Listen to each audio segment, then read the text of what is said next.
क्या बीवी और शौहर एक दूसरे के सामने कपड़े बदल सकते हैं? इस्लामी रहनुमाई। क्या आप जानते हैं कि इस्लाम मियाँ बीवी के ताल्लुक को पाकीज़ा करार देता है। निकाह के बाद शौहर और बीवी एक दूसरे के लिए हलाल होते हैं।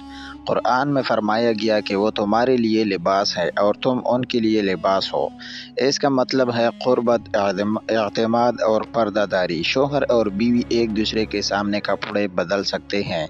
इसमें शरअन कोई हरज नहीं है। एक दूसरे के जिस्म को देखना भी जायज़ है, क्योंकि निकाह के बाद पर्दे की वो पाबंदी नहीं रहती, लेकिन हया और शाइस्तगी फिर भी ज़रूरी है। इस्लाम बेहयाई की इजाज़त नहीं देता। अज़दवाजी ताल्लुक़ में भी वक़ार होना चाहिए। मियाँ बीवी का रिश्ता मोहब्बत और एतमाद पर कायम होता है, लिहाजा इस मामले में सख्ती नहीं बल्कि आसानी है। अलबत्ता निजासत या नापाकी की हालत में सफाई ज़रूरी है। इस्लाम हर मामले में अतदाल सिखाता है। निकाह के बाद मियाँ बीवी के दरमियान हलाल हुदूद वसीअ है, इसलिए बिला वजह वसवसों का शिकार न हो। दीन आसानी का नाम है, मुश्किल का नहीं। अगर वीडियो पसंद आए तो लाइक करें और शेयर करें। मज़ीद इस्लामी रहनुमाई के लिए चैनल को सब्सक्राइब करना ना भूलिए।